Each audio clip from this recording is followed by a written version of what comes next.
नमस्कार, आप देख रहे हैं बिग फाइट लाइव। आपके साथ मैं श्वेता मिश्रा अवस्थी। पिछले कुछ सालों में घुसपैठ की घटनाएं बार बार सुर्खियों में रही। घुसपैठ और अवैध प्रवासियों का मुद्दा चुनावी मंचों से उठकर जनता के बीच गूंजता रहा। बंगाल में ममता बनर्जी की सरकार पर लगातार आरोप लगे कि बांग्लादेश से आए अवैध प्रवासियों को शरण दी गई है, लेकिन अब पश्चिम बंगाल में बीजेपी की बम्पर जीत और सत्ता बदलने के साथ ही सरहद पार तक हलचल तेज हो गई है। कहा जा रहा है कि सीमा पार से आए लोगों में डर का माहौल है। यहां तक कि बांग्लादेश सरकार को डर है कि अवैध प्रवासियों को भारत से जबरन वापस भेजा जाएगा। बांग्लादेश के गृह मंत्री के मुताबिक वो नहीं चाहते कि किसी बांग्लादेशी को सीमा पार वापस भेजा जाए। तो क्या चुनावी वादे अब जमीनी कार्रवाई में बदलने जा रहे हैं? क्या यह मुद्दा भारत बांग्लादेश रिश्तों में नया तनाव पैदा करेगा, या फिर यह सिर्फ सियासी बयानबाजी है जो चुनावी जीत के बाद और तेज हो गई है? आज बात इसी खास मुद्दे पर।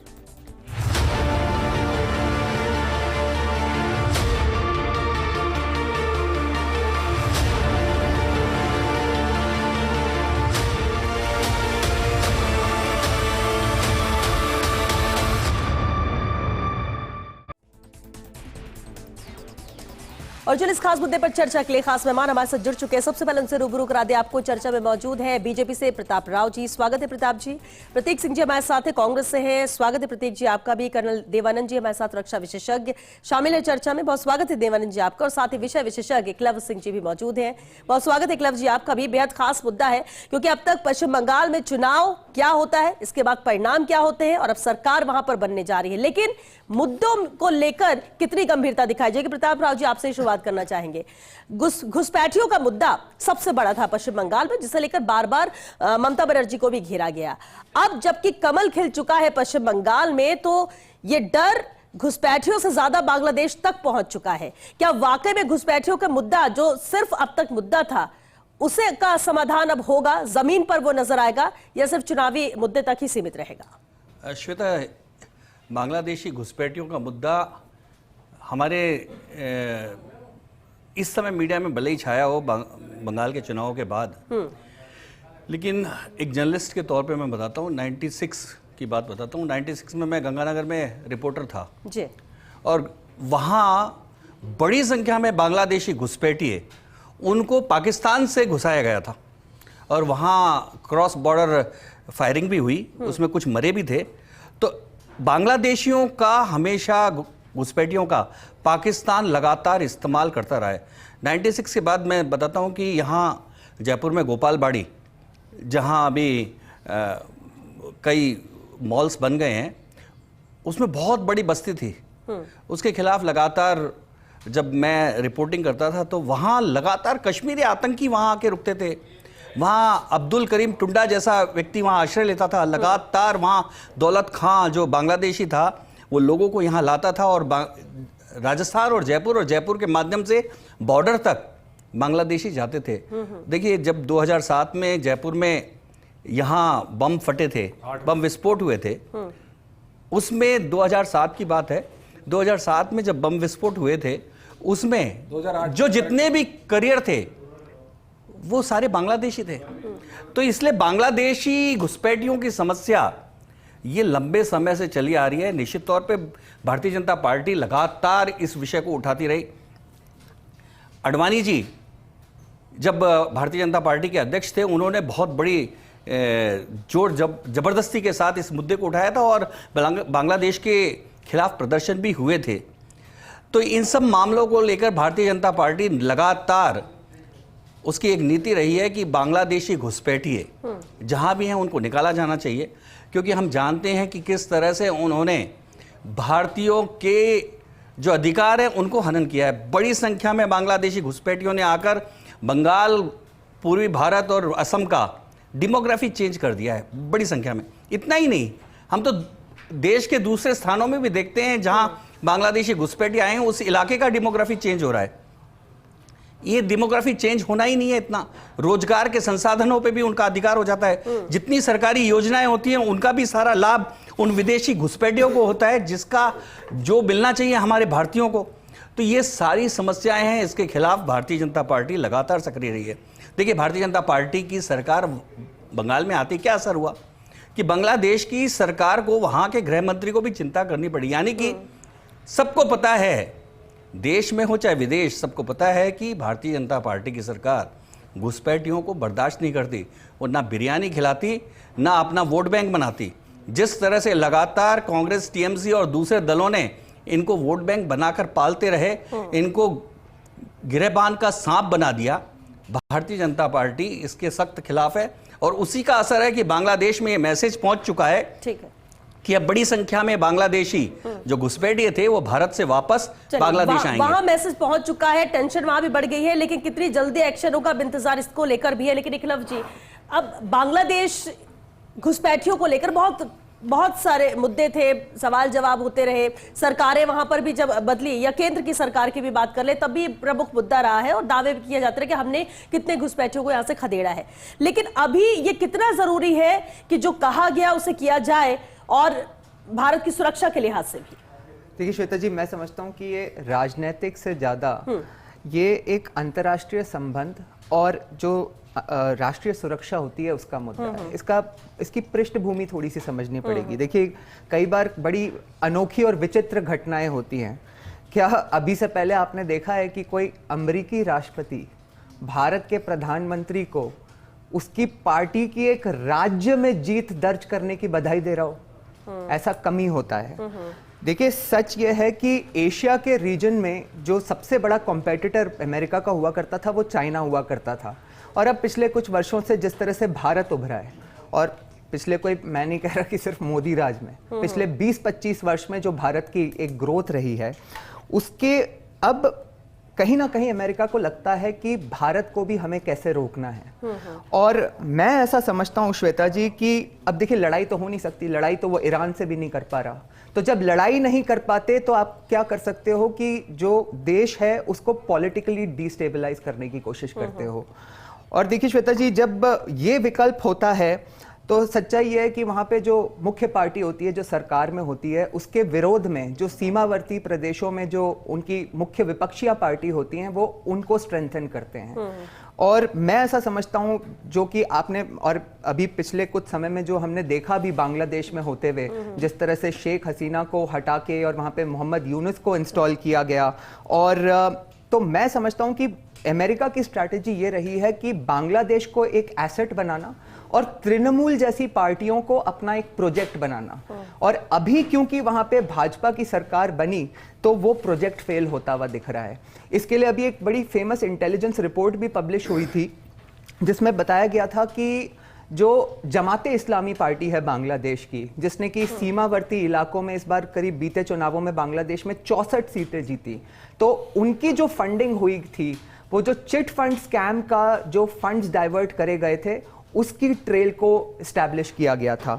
तो मैं समझता हूं श्वेता जी कि ये सब जो परिप्रेक्ष्य हैं, इनको अगर हम समझ पाएंगे तो, और इसके बहुत सारे, जिसे कहते हैं ना कि जो दिखा रहे हैं कि क्या क्या होता है, जैसे आपने देखा होगा कि भाई लगभग 600-700 किलोमीटर या 800 किलोमीटर के आसपास की बॉर्डर है जो स्टेट गवर्नमेंट को अक्वायर करके सेंट्रल फोर्सेस को देनी थी ताकि वो बॉर्डर फेंसिंग पूरी करी जाए, वो नहीं की गई।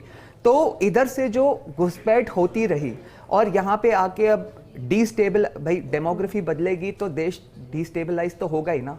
तो इस तरह की चीजें हैं श्वेता जी, जो कि मैं समझता हूं कि ना तो भाजपा के प्रवक्ता और ना भारत सरकार एक, क्योंकि इसमें इंटरनेशनल रिलेशंस भी इन्वॉल्व होते हैं, तो सार्वजनिक तौर पे इसके बारे में बात करेगी, लेकिन ये बहुत सेंसिटिव इश्यूज हैं जो इंपॉर्टेंट हैं कंट्रोल करना, और घुसपैठियों का मुद्दा इसीलिए बहुत बड़ा मुद्दा है। बिल्कुल। कर्नल देवानंद जी, अब क्योंकि घुसपैठियों का मुद्दा हमेशा से रहा है और समाधान की बात कही भी जाती रही, लेकिन अब जबकि बांग्लादेश में से गृह मंत्री का जो बयान आता है, और क्या आपको लगता है कि दोनों देशों के बीच में रिश्तों पर इसका असर होगा? जो वहां से भी कहा गया कि हम नहीं चाहते कि ऐसा हो, लेकिन अब ये जरूरी है। देखिए श्वेता जी, जहां तक देशों के रिश्तों की बात है, मैं मानता हूं जब कोई भी व्यक्ति पॉलिटिकली करेक्ट होता है तो देश की चिंता कम करते हैं, सच्चाई पर पर्दा डालते हैं। राजनीतिक जीवन का यही मेरे को एक देखने में आज तक समझ में आया है। अब जहां तक बांग्लादेश का ताल्लुक है, कि जिस प्रकार से उन्होंने एक चिंता जाहिर की, और मेरे से पहले हमारे साथी अभी बता रहे थे प्रताप जी कि देखिए संदेश ऑलरेडी पहुंच गया, उनको चिंता हो गई है। वो चिंता क्यों हुई? क्योंकि चोर की दाढ़ी में तिनका है। उनको पता है कि उन्होंने जिनको भेजा है अंदर वो कहीं न कहीं पकड़े जाएंगे और कल वो एक्सपोज होंगे। पर बात यहाँ इतनी छोटी सी नहीं है उसकी चिंता। देखिए बांग्लादेश उस नैरेटिव का हिस्सा है जो भारत का 1947 से एक तरह नुकसान करने के लिए टूल तैयार किया गया था।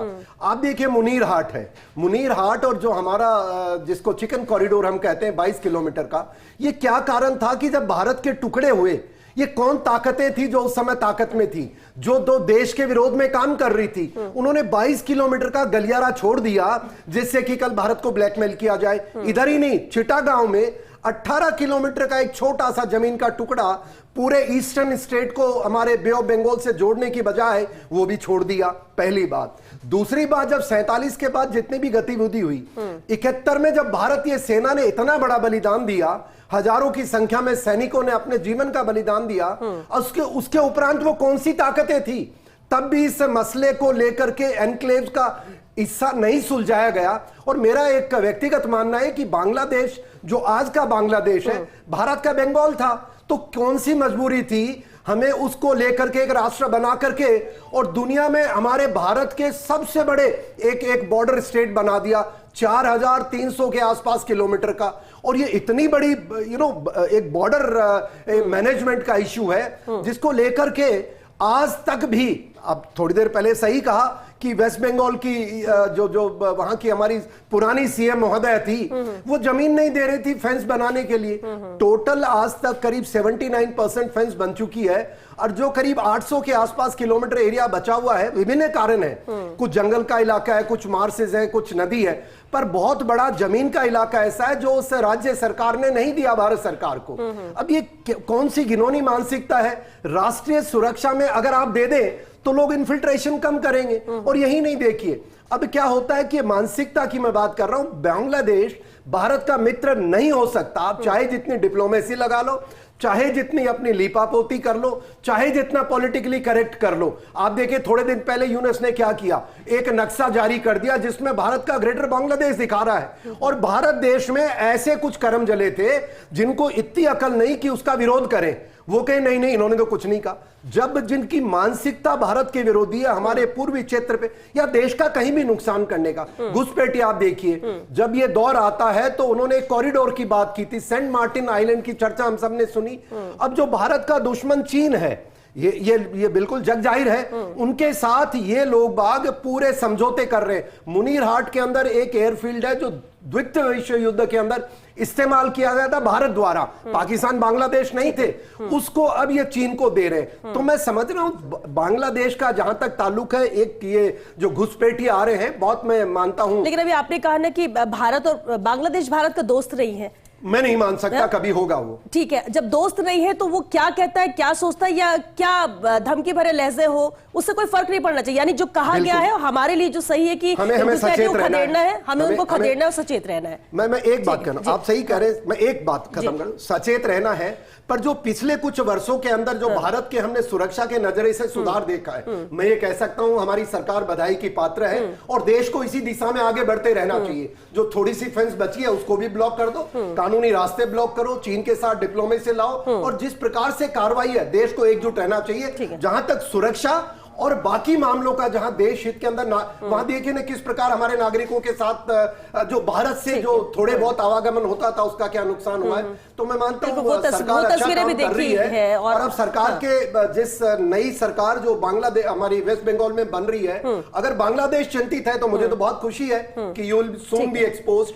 प्रतीक जी, अब ये एक अहम मुद्दा हमेशा से रहा है प्रतीक जी, सबके अपने दावे। अब ये बड़ा बदलाव, बड़ा फेरबदल सरकार को लेकर भी पश्चिम बंगाल में हुआ, लेकिन क्या आपको लगता है कि कार्रवाई होनी चाहिए, और कार्रवाई अगर होती है तो स्थानीय स्तर पर भी, सामाजिक तौर पर भी इसका असर पड़ेगा? देखिए, मैंने सबकी बात सुनी, बहुत लंबा समय हो गया, तो मुझे ऐसा लगता है अनइंटरप्टेड मेरे को बोलने दिया जाएगा। हमारा जो देश है वो कोई धर्मशाला नहीं है, किसी भी घुसपैठिए की कोई जगह हिंदुस्तान के अंदर नहीं है। और जैसा मेरे फेलो पैनलिस्ट ने बोला कि घुसपैठियों पे कार्रवाई की गई, तो आंकड़ा ये बताता है, आंकड़े क्योंकि कुछ और कहते हैं। हमारी जब सरकार थी यूपीए की, तो 10 साल में हमने 88,450 लोगों को वहां पर बांग्लादेश भेजा था। और अभी एनडीए की 12 साल की सरकार ने कितने भेजे? 2,500, मात्र 2,500। तो हमने ज्यादा घुसपैठियों को बाहर निकाला। दूसरी बात यह कही गई कि घुसपैठियों की आइडेंटिफिकेशन हो गया, अब बांग्लादेश में, सॉरी ये पश्चिम बंगाल के अंदर सरकार आ गई है, तो अब ये भेज देंगे। आपको याद है 2017, 18, 19 के अंदर असम में एनआरसी हो चुका है। 19 लाख लोगों को आइडेंटिफाई किया गया, 7.5 लाख लोग उसमें से मुसलमान थे और बाकी के जो 12.5 लाख लोग थे वो थे नॉन मुसलमान, जो हिंदू भी हैं, उसके अंदर बौद्ध भी हैं और भी हैं। तो उनको जब आइडेंटिफाई कर लिया गया तो 2019 से लेकर के और अभी तक उनको क्यों नहीं भेजा गया? क्यों नहीं भेजा गया? आज तक नहीं भेजा गया उनको। वो आज भी आसाम के अंदर है 19 लाख लोग। फिर तीसरी बात यह की गई कि फेंसिंग पे भारत सरकार लगातार झूठ बोलती है और मेरे फेलो पैनलिस्ट ने भी जो बोला वो बरगलाने की कोशिश की गई। फेंसिंग आपको बता देता हूं, कुल बांग्लादेश से जो सीमा अड़ती है वो है 4,096 किलोमीटर की, जिसमें फेंसिंग हो चुकी है 3,232 किलोमीटर की। 8,864 किलोमीटर की फेंसिंग बाकी है। और उसमें से आपको मजेदार बात बताऊं, मतलब सुनिए ना, अरे देखिए बीच में मत बोलिए, हमें बता, नहीं करेक्शन कर रहा हूं, नहीं करेक्शन नहीं, ये भारत सरकार का राज्यसभा का डॉक्यूमेंट है, राज्यसभा, नहीं श्वेता जी बीच में मत बोल, बीच में नहीं, मैंने बीच में नहीं बोला था, नहीं मैंने बीच में नहीं बोला था, मैंने बीच में नहीं बोला था। 4,056 नहीं है, 96 बोला है मैंने। चलिए कोई नहीं, हाँ ठीक है। अब उसके बाद में राज्यसभा में 20 अगस्त 2025 को जवाब दिया, ये रहा। मैं आपकी तरह सिर्फ बातें नहीं करता, डॉक्यूमेंट लेके आता हूं। 295 किलोमीटर, बता रहा हूं ना, देखिए आप पीछे बोले, फिर पीछे बोलेंगे, फिर पीछे बोलेंगे। हाँ बता रहा हूं ना, सुनेंगे जब तो बताऊंगा। जो फेंसिंग बाकी है 850 किलोमीटर, उसमें से 295 किलोमीटर जो है वो बाकी के नॉर्थ ईस्ट के स्टेट में बाकी है, और उसमें सब में पिछले 5-10 साल से बीजेपी की सरकार है। तो वहां पे क्यों नहीं गई? 2014 के अंदर भी 295 किलोमीटर की बाकी थी और आज भी 295 किलोमीटर की बाकी है, तो क्यों नहीं हुई फेंसिंग? चौथी बात सुनिए, आप सुनिए ना, आप सुनेंगे नहीं, सुनिए 10 सेकंड और लूंगा, 10 सेकंड और लूंगा, और 10 सेकंड भी लूंगा। अब इन्होंने बोला कि जमीन क्यों नहीं है। मेरे साथी ने अभी जो मेरे बीच में लगातार बोल रहे हैं, वो बोल रहे हैं कि जमीन क्यों नहीं ली गई 71 में। 2015 में भारत सरकार एक समझौता करती है बांग्लादेश से, उसमें 111 गांव मतलब 7,160 एकड़ जमीन दे देती है और वापस कितनी लेती है? मात्र 7,110 एकड़। तो ज्यादा जमीन क्यों दे दी गई आपने? फिर क्यों दे दी जमीन? तो आप ये जो निष्पक्ष तरीके से, जो रक्षा विशेषज्ञ तो बन के आ गए लेकिन निष्पक्ष तरीके से बात नहीं कर रहे। मैं कह रहा हूं एक भी घुसपैठिए की जगह नहीं है। रोहिंग्या की बात करते हैं, दिल्ली चुनाव में रोहिंग्या की बात की गई। रोहिंग्या कहां से आते हैं? मिजोरम से। किसकी सरकार है मिजोरम में? चलिए ठीक है, बताइए किसकी सरकार है? एक लाइन की बात कौन रोकेगा? जो आप ये भारत सरकार के पास जिम्मेदारी है रोकने की, कौन रोकेगा? आप ये कह रहे हैं कि केंद्र सरकार ने नहीं रोका, जहां पर अगर नॉर्थ ईस्ट की बात करें वहां पर जो सरकार है बीजेपी की सरकार है उन्होंने नहीं किया, इस पर कोई कदम नहीं उठाया। आप ये कहना चाह रहे प्रतीक? अरे डॉक्यूमेंट ने जवाब दिया है, एक बार जवाब मैं एक बात रखना चाहता हूं। देखिए बीजेपी कांग्रेस की लड़ाई नहीं है, राष्ट्रीय सुरक्षा का मामला है, एक आग्रह है। और ये जवाब तो बीजेपी से आप लीजिए, कांग्रेस से लीजिए। आपने कहा कि जितना ये फेंस नहीं बनी है, ये देखिए फेंस इसलिए नहीं बनी है, जहां छुट्टी, जैसे मैंने खुद ने स्वीकार किया कि 800 के अंदर से बहुत बड़े नदी के इलाके हैं, मार्शीज हैं। ये रहा 112 किलोमीटर की जो है 456 किलोमीटर की जवाब दिया। ये सारा साथी अगर वो पढ़ जाते हैं